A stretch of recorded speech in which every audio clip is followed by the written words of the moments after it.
Intinya, bikin saya ulapkan aja.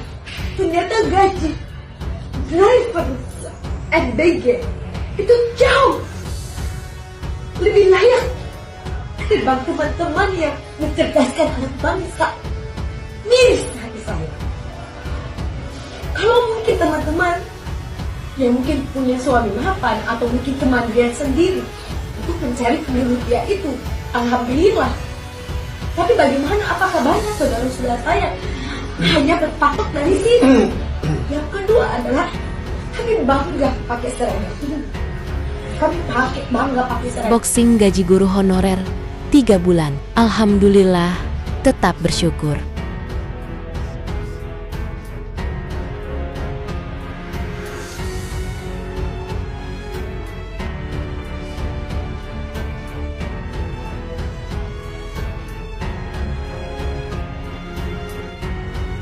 Asli gue gede banget sumpah. Dengar guru dipaksa ikhlas sama orang-orang yang perutnya udah kenyang. Gila nih, makin hari makin kacau aja. Bangsa ini berharap 2045 Indonesia emas, sementara guru-guru sekarang buru-buru dimuliakan, ya kan? Mereka hanya dapat ya pujian, disuruh mengabdi, tapi rekeningnya sendiri nggak pernah dimakmurkan. Kayak gini kok mau Indonesia emas? Emas dari mana nih? Hai, Assalamualaikum. Alhamdulillah gajian pertama di dapur MBG. Aku bagian persiapan.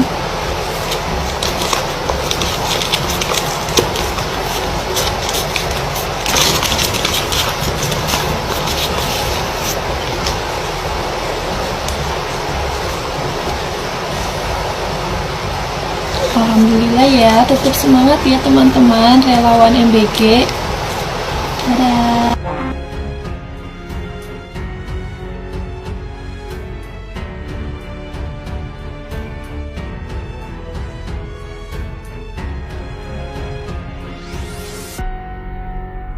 Miris, gaji tukang cuci piring MBG lebih besar daripada gaji guru.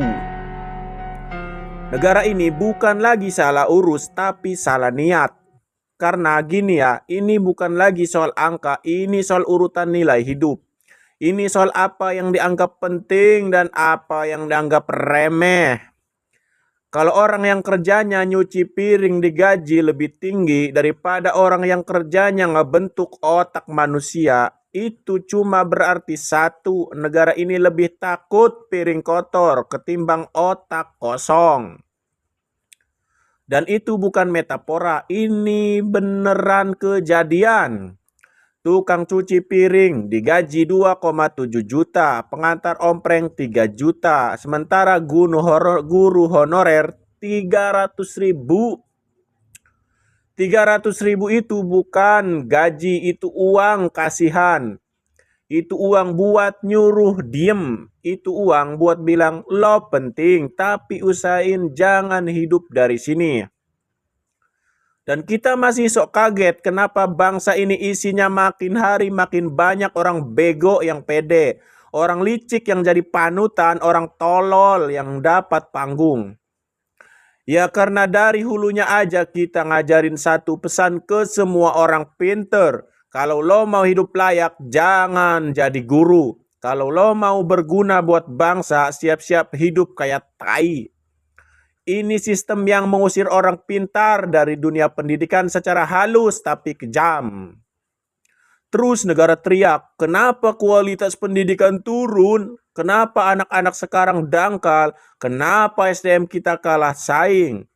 Jawabannya sederhana, karena yang lo suruh bikin SDM unggul, lo bikin hidupnya ambruk. Saya mau nanya satu hal yang jujur saja. Kalau lo pinter, ambisius, punya masa depan, dan lo lihat jadi guru sama dengan miskin, stres, gak dihargai. Jadi apapun selain guru sama dengan ada harapan hidup. Menurut lo orang waras milih yang mana? Dan jangan bawa-bawa kata pengabdian. Pengabdian itu mulia kalau yang minta ngabdi juga nggak tegang lihat lo kelaparan. Ini Ini mah bukan pengabdian, ini eksploitasi pakai bahasa surga. Negara ini aneh, kalau mau bangun gedung ada duit, kalau mau bikin proyek ada triliunan, kalau mau beli alutsista ada anggaran. Tapi kalau ngomongin gimana kalau guru kita hidup layak, langsung ya belum ada anggarannya. Ya bertahap, ya kondisi negara bla bla bla bla. Padahal tanpa guru semua itu nggak ada. Pejabat yang tanda tangan anggaran itu dulunya diajar guru. Insinyur yang bangun gedung itu juga dulunya diajar oleh guru. Dokter yang nyelamatin nyawa itu dulunya juga diajar oleh guru. Tapi sekarang gurunya disuruh hidup dari sisa receh sistem. Ini namanya bukan lupa jasa, ini meludahi akar sendiri. Dan kalau hari ini kita heran kenapa bangsa ini isinya tukang pamer tapi miskin isi kepala, tukang bacot tapi nol empati, tukang kuasa tapi nol rasa malu. Jangan salahkan generasi, salahkan negara yang menganggap orang yang mencetak generasi itu tidak penting. Kalau gaji guru kalah sama tukang cuci piring, itu bukan soal tukang cuci piringnya, itu soal negara ini salah susun prioritas hidup. Dan negara yang salah nyusun prioritas, pelan-pelan pasti salah arah, salah jalan dan hancur dari dalam. Siap kita sambung, tetap di mode nampar tanpa anestesi. Terus gimana mau Indonesia emas? Ini pertanyaan yang harusnya bikin malu satu gedung DPR. Gimana mau Indonesia emas kalau orang yang disuruh nambang emas di kepala manusia malah disuruh hidup kayak pengemis? Gimana mau Indonesia emas kalau dari awal negara ini udah ngasih pesan ke semua anak mudanya, kalau lo pinter jangan jadi guru, kalau lo mau hidup layak cari profesi lain, kalau lo mau ngurus bangsa siap-siap miskin. Ini bukan kebetulan, ini desain kegagalan jangka panjang. Indonesia emas itu butuh apa sih? Butuh otak yang jernih, logika yang lurus, karakter yang waras, mental yang kuat, dan generasi yang bisa mikir, bukan cuma nurut. Dan semua itu dibentuk di sekolah, bukan di baliho, bukan di pidato, bukan di TikTok.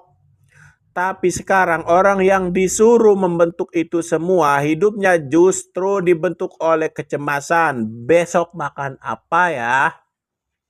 Lo mau nyetak generasi emas pakai guru yang tiap bulan mikir utang.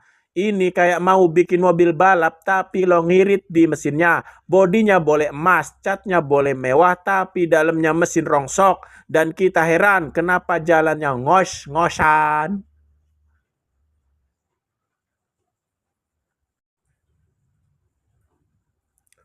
Negara ini kebanyakan investasi di etalase bukan di dapur. Bangga bangun gedung sekolah, bangga beli laptop, bangga ganti kurikulum. Tapi orang yang pakai itu semua disuruh bertahan hidup pakai doa dan slogan. Indonesia emas itu bukan soal tahun 2045. Itu soal hari ini lo ngasih makan apa, hari ini lo hormatin siapa, hari ini lo anggap siapa penting. Kalau hari ini guru masih diperlakukan kayak beban anggaran, maka 20 tahun lagi jangan mimpi dapat generasi emas. Yang ada generasi kaleng-kaleng, mental kerupuk, logika bengkok, dan yang paling ironis kita rajin ngirim anak-anak terbaik ke luar negeri. Kita bangga kalau ada yang kerja di Google, di NASA, di Singapura, tapi kita nggak pernah nanya kenapa mereka nggak mau pulang, kenapa mereka nggak mau ngajar di sini. Karena mereka nggak bodoh, mereka tahu di sini orang pinter disuruh miskin, di sini idealisme dihargai pakai tepuk tangan, bukan gaji. Indonesia emas, selamat. Indonesia emas, selama guru masih dijadikan tumbal sistem, itu cuma slogan. Selama pendidik masih diperlakukan kayak pengemis berseragam, itu cuma mimpi. Negara kita ini nggak kekurangan bahan pidato. Negara ini kekurangan rasa malu karena nggak ada bangsa yang waras berharap masa depannya cerah. Kalau orang yang menyalakan lampunya hidup dalam kegelapan.